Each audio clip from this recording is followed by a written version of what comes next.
ব্যাটবাজার আন্ডারে ছিল, কিন্তু আমরা সেই সময় ছিলাম পরাধীন। কিন্তু আওয়ামী লীগের আমলে আমরা এক শ্রেণীর লোক পরাধীন হয়ে গেলাম। পাকিস্তান আমলেও কি কিছুজন লোক এই দেশের স্বাধীনতা ভোগ করে নাই? করে। তো হাসিনার আমলে আমরা কিছু লোক পরাধীন হয়ে পড়লাম।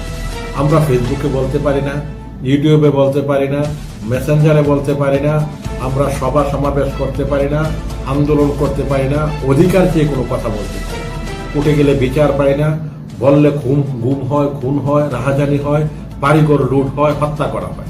তখন আমরা যখন পরাধীন হয়ে গেলাম, তখন এই পরাধীন জাতিকে স্বাধীনতার চেতনা আমাদের ভিতরে আস্তে আস্তে আস্তে আস্তে লালিত হলো।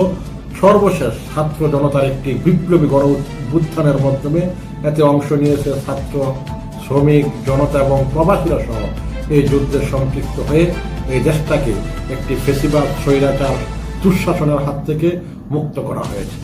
এখন আজকে হয়তো অনেকে বলছে আমরা কেন ওই সরকারের কাছে, মানে ওই সরকারের অধীনস্থ রাষ্ট্রপতির কাছে শপথ বাক্য করেছি। সাপোজ এটা ভুল হতে পারে, এতে দিস ইজ নো ম্যাটার, এটা কোনো সমস্যাই নয়। আমরা চাইলে একটি বিপ্লবী সরকার আজকের দিনও গঠন করে যা মনে চায় আমরা স্বাধীন চেতা আমরা সেটা করতে পারি। তবে এখানে মানবাধিকারের কথা বলা আছে, মানুষের মৌলিক অধিকার যেন পূর্ণ না হয়, মানুষের ন্যায় নীতি ইনসাফ প্রতিষ্ঠার বৈষম্য বিরুদ্ধে যেহেতু আন্দোলন করা হয়েছে, সেই জন্য হয়তো বা ছাত্ররা এটা করছে না।